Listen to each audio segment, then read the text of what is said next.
Hi guys, today I'll be showing you how I make my delicious vegetable soup.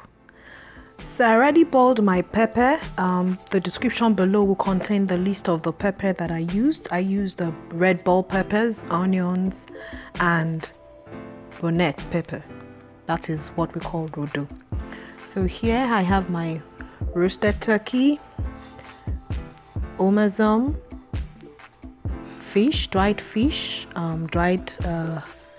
crayfish as well. And while blending my pepper, I had already added some locust beans and some crayfish as well, because I just like the extra taste that crayfish brings to my vegetable soup.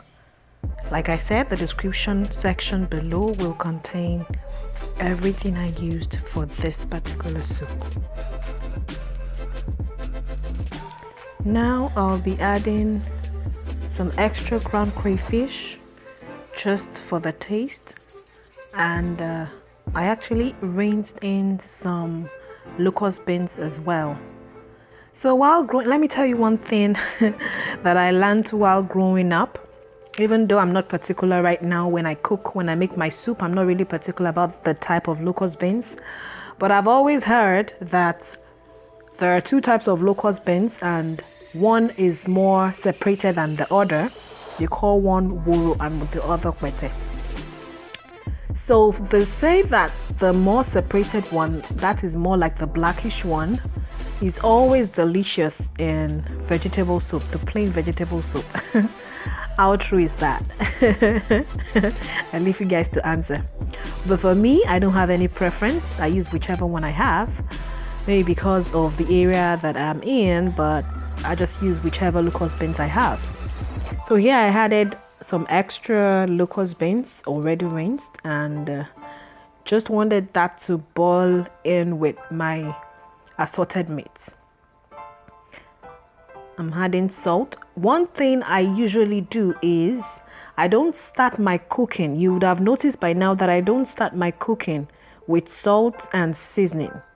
The reason is that I always like the flavor in my assorted meats, to seam into the pepper I'm using as my base before adding extra salt to taste.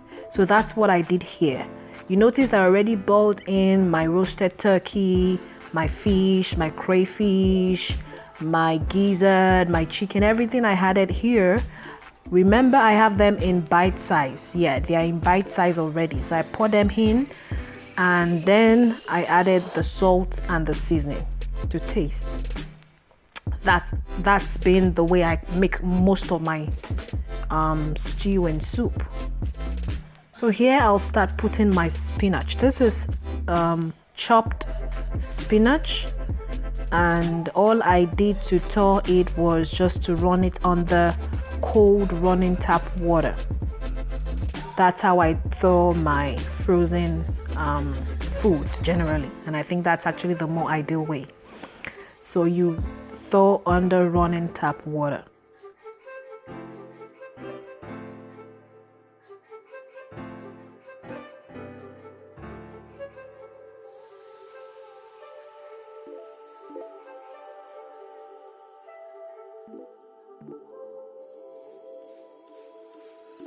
Now I just felt I needed to add some extra spinach to my soup just to add volume.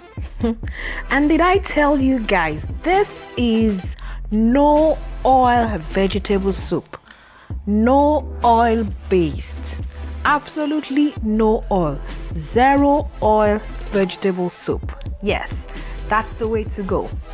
I didn't put a drop of oil. And you can see how green this vegetable soup will turn out. Fresh and delicious. Tasting every flavor. Yes. From the crayfish to the turkey to the dry stockfish that I added. Everything I tasted. Very delicious. But I didn't put oil. I didn't start with oil. I started with pepper. I boiled the pepper a little bit, and then I poured my assorted meat and everything, so there was no oil at all in this vegetable, just so you know.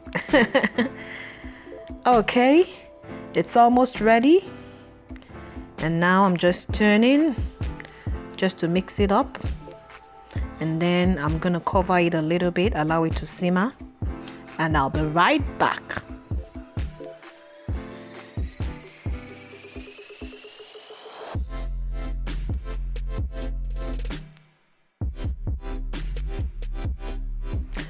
So the soup has simmered for about 3 minutes thereabout, and all the cooking I made since I put the spinach was on low heat. So you can notice that the color of my vegetable did not change. Remember, low heat. So I allowed it to simmer between 3 to 5 minutes depending on the volume of what you're cooking, and the soup is ready. It's done. Just to stir it a little bit more and allow it to cook. That's all. But remember to use low heat. That's a secret I found out myself while cooking, especially cooking vegetable soup and my okra as well. So most of the time, and even my ewedu, jute leaves, most of the time the colors don't change while I'm cooking, because you know you're gonna eat for a long time. So you see, it's ready. I'm serving and dishing it. You see the color? It retained its color. That's the best way to enjoy your vegetable. Okay guys, please use the comment section. Let me know what you think about this short video on how I make my vegetable soup. And if there's any particular meal that you would want to see, just feel free to use the comment section as well. I promise I'll try. And if I can make it, I'm going to invite someone to come do it for us. DFoodplace, that's what this channel name is, and I like to explore. Till next time, please remember to subscribe, like, and share my video. Stay blessed and have a nice weekend. Bye.